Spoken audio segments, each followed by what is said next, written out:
Mula sa taas ng puno, sasapa naman ang susunod na hamon para kay May. Ang manguha ng mga suso. Pero bago marating ang sapa, kailangan munang bumaba ng bangin. Wow, thank you sa ating security officers! Woohoo! Laking tulong ng tali. Oh my gosh. Ay! Galing, thank you, kuya! Woohoo! At dahil nasa pinasarap ka, kailangan mong lumusong, May. Sa pagkuha ng suso, kailangan itong kapain at mano-manong dakutin sa lupa. Aray ko, nahulog ako. Ngayon kasi galing Uy, ang sarap ng tubig. Thank you po. Ang sarap ng tubig. Mama. Ay, ganito rin po kami. Alam, meron ganito, tulya.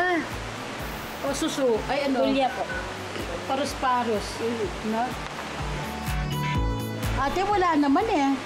Kaya nga po. Diyos ko, hindi kaya sawa naman ang maano ko nito. Hindi po. Meron ba sawa sa ganito? Wala po, wala po. Parang camera siya, yung mga suso. Paano siya tatagutin? Meron naman maliit. Ayun, ayun. Alam niyo po, kung hindi inulan, talagang... Ayun! Yay! Yay! Kung di po talaga inulan na tumaas yung tubig, isang ganun lang daw po nila. Isang dakot na ganun. Marami na nakakuha, no, ate? Saglit lang po. Oo. At saka saglit lang si ate dito. Mga ilang minutes lang kayo, tapos gaano kadami nakukuha nyo na? Na isang tabo. Opo, wala. Anyways, sige, Ate Nympha, it's okay. Kasi kahapon po, nag-harvest naman sila Ate Nympha. May natitira pa po. Opo, nandun po sa... Sige, pwede pong yun po yung lutuin natin. Opo. Okay na siguro tayo dito kasi 6 days na po tayo. Tama po, ate, 6 days na din. Mag-1 hour na, kailangan pa din po natin magluto. Pagkatapos manguha ng suso, kailangan namang akyatin ng bangin pabalik. Ayan, no? Game ka pa ba sa adventure, May?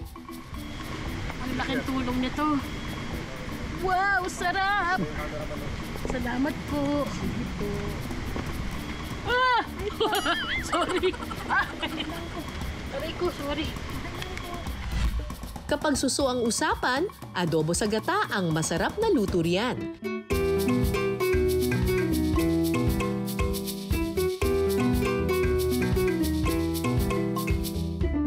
Sige, ano po yung gagawin natin? Nilinis ko pa po yan, ma'am. Paano po nilinis? Pagkatapos kong putulin yung matutulis po niya, inanong ko po ng asin. Tapos kinulong ko po siya. Kinulong nyo sila? Yung hinalo-halo. Yung parang kinulog. Opo. Sa isang kawali, igigisa ang bawang, sibuyas at luya. Ayan na, susuna, yung pinakabida. Lalagyan nito ng paminta, siling pula, at siling green.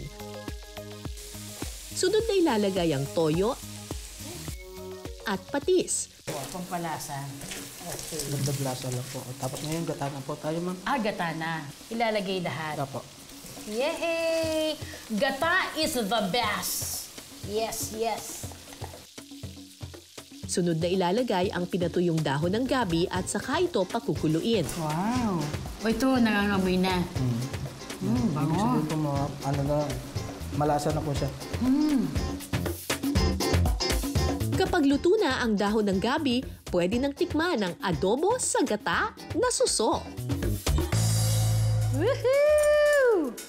At ito na ang adobo sa gata na suso. Exciting. Kuya, thank you po, kuya. Yay!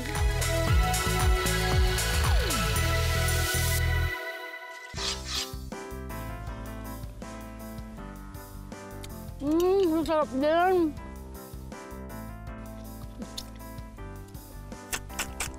Ay, ang daling kainin. Grabe.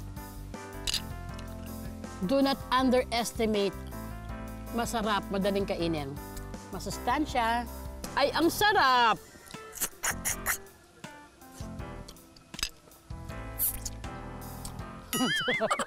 Gusto ko pa. Tsaka malinamnam yung ginawa ni Kuya na gata. Super linamnam. Pinasarap. Ay,